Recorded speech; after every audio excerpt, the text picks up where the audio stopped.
Welcome back, everybody. You're watching The Hunt. So that was a really fun segment before, and I'm really excited to bring with you this next segment as well with my guest, Carrie Severson. She is the CEO of the Unapologetic Voice publishing company. It's actually a hybrid publishing company, so we'll learn more about that. And she is the author of the new book, Unapologetically Enough: Reshaping Success and Self-Love. I'm so excited to talk to Carrie about this. So welcome to the show, Carrie. Thanks for having me. Yes, this is such a treat. First of all, congratulations. Thank well you. done. Thank you. Super. This is a big accomplishment on so many levels. Thank you. I appreciate that. It was 8 years in the making, so I appreciate it when people say that. Truly fascinating. So let's share with the audience just a little bit more about the publishing, Unapologetic Voice Publishing. So can you talk a little bit about that and what hybrid publishing means? Sure. Hybrid publishing is a blend between traditional and self-publishing. I actually started the Unapologetic Voice House because I couldn't get picked up by a literary agent. I wrote this book over the course of 8 years, and while I was writing it, I was pitching agents left and right, close to 100 agents. And I would get these beautifully written rejection letters. Like, it kills me to have to say this to you, but I love the work so much. And it is a lot like Eat, Pray, Love, or a lot like Daring Greatly. But because you don't have Elizabeth Gilbert's platform size or Brene Brown's numbers, I have to pass. And so I used that pivot in life to create a hybrid publishing house myself. So we have... First of all, I want to stop you right there because I think that is such a great trait. Instead of just throwing in the towel, you said, you know what, that's fine. Appreciate your feedback, pivot, but you know what? I'm still going to do this, and I'm going to do it my way. Yeah. At least get it done, right? Amazing. Yep. Yeah. Pivot. Yeah. So hybrid publishing takes the traditional aspect of publishing where you have a distribution team and they're out talking to bookstores and retailers about your work. We can do large print runs. We can do small print runs. We do that. And then it also takes the aspect of self-publishing where the authors own the rights to the work. They're ingrained in the process of the editing, the design. They get final say in all those pieces where traditionally authors don't. And then there is an upfront investment. And so I put together a team of people. I run my business a lot like an agency where I find the right fit of an editor, the right designer for each piece of work.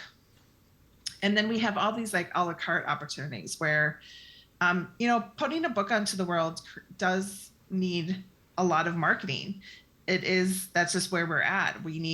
There's a lot of noise in the marketplace, and you need to have a consistent message that is out there, not just in pre-sale, not just during your launch, but for the long run. And so we do offer, a number of services that authors can partake in. And so that's really what hybrid publishing is. It takes all the things that you do if you're self-publishing and blends it with the traditional aspect of the distribution channel. And that's where my business fits in. Yeah, this is I think a segment or a space, if you will, that has really changed over the years, right? And the internet was a game changer because anybody really could be an author or a writer, hence blogs and vlogs and all those things, right? But what's great, I think, about what you're doing is that, and I often say, I'm paying you for your opinion, not my opinion, if I'm going to hire you to do something. So, and that's what people do. They're hiring you because you're the expert in this space and you can really move them along faster, right? Because everybody has a book to write, right? Right. Yeah. Yep. And whether they're able to kind of access it and get it out into the world is really, it's a challenge. And so many people don't. We sit in the space of, I want to get it out someday and someday I'll do it. Right, and then finding the courage to actually follow through with it. And I also have to say that, my book specifically is what helped me catapult a business, but there's a timing in knowing intuitively when it's the right time to launch your book.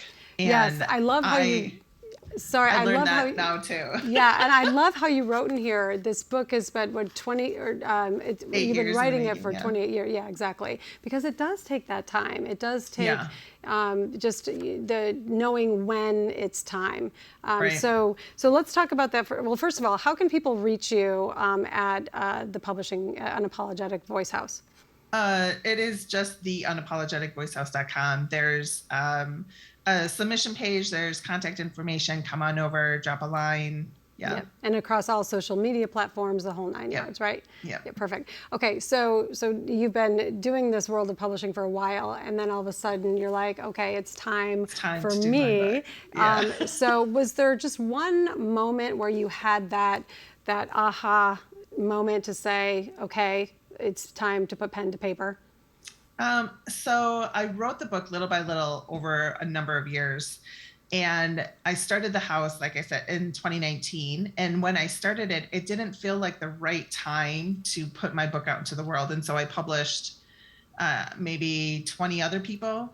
By the end of 2020, the middle of 2021, I started to feel this nudge of like, we're in the middle of COVID. People are really looking at their own stories and finding the courage to move forward with it. And there was this voice deep back in my heart that was like, you started this whole thing because there's this book sitting in your computer.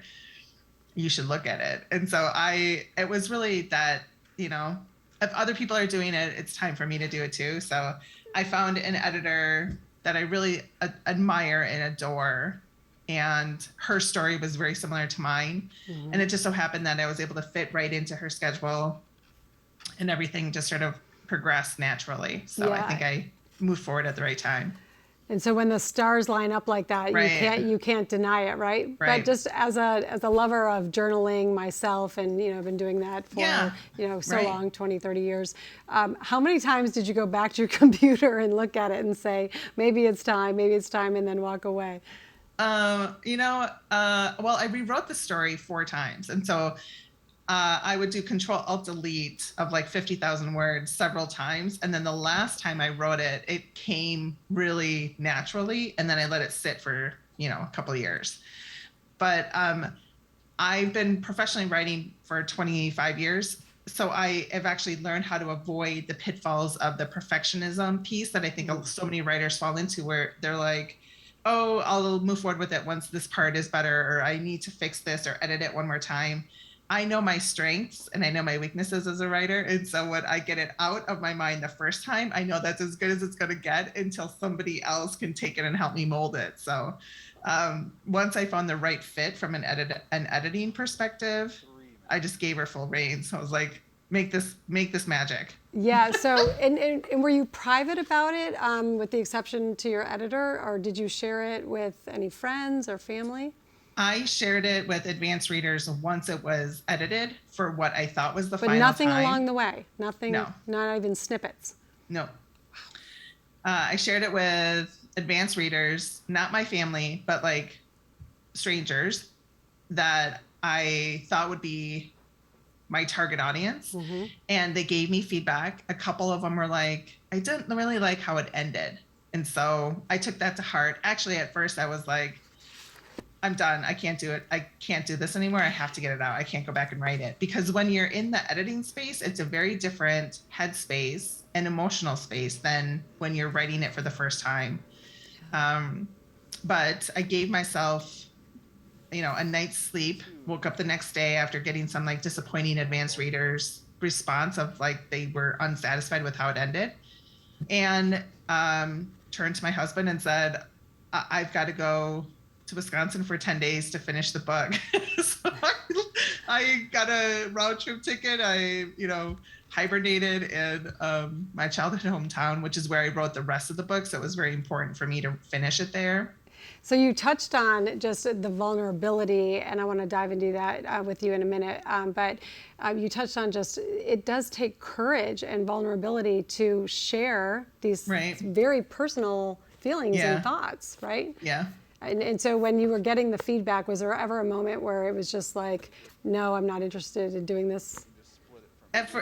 When they were like, they really wanted me to go into a little bit more of my love story.